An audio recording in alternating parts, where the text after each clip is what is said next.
Binlerin heja.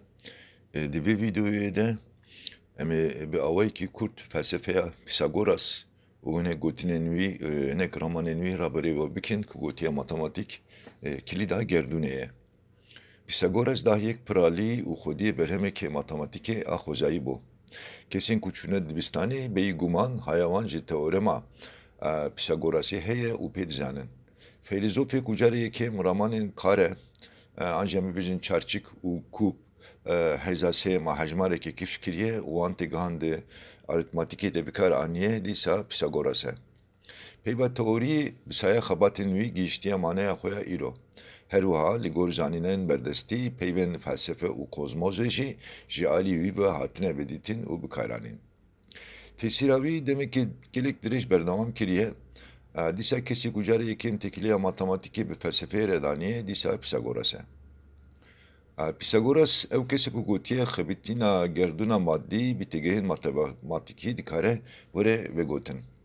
Ev ramana wî di destê mirovan de bûye yek ji wan ramanên herî berhemdar. Ji dema Pisagorasî ve matematik li gel felsefe û zanistê berfireh bûye û geş bûye. Hinek filozofên mezin di heman demê de matematikzanên mezin bûn jê. Mesela Descartes wekî qadekî geometriya analîtik dîtiye û Leibniz jî hesabê dîtiye. Di nav filozofên beriya Platon de kesî ku herî zêde tesîrê li rimana felsefeya rojavayê kiriye bêguman dîsa Pisagoras e. Ya rast gelek ramanên ku wekî ramanên Platon têne zanîn bingeha wan ramanan Pisagoras e lê ji aliyê Platon ve hatine bikaranîn û vejandin.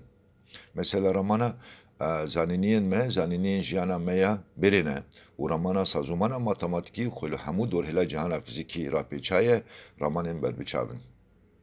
Di roja me ya îroyîn de di têgihiştin û nazkirina gerdûnê de bêguman rola matematikê gelekî mezin û giring e. Gerdûn ji xala xwe ya herî dûr bigirin ta xala xwe ya herî nêzik bi têgehên matematikî têne binavkirin û xwediyê avahiyekî bi vî rengî ye.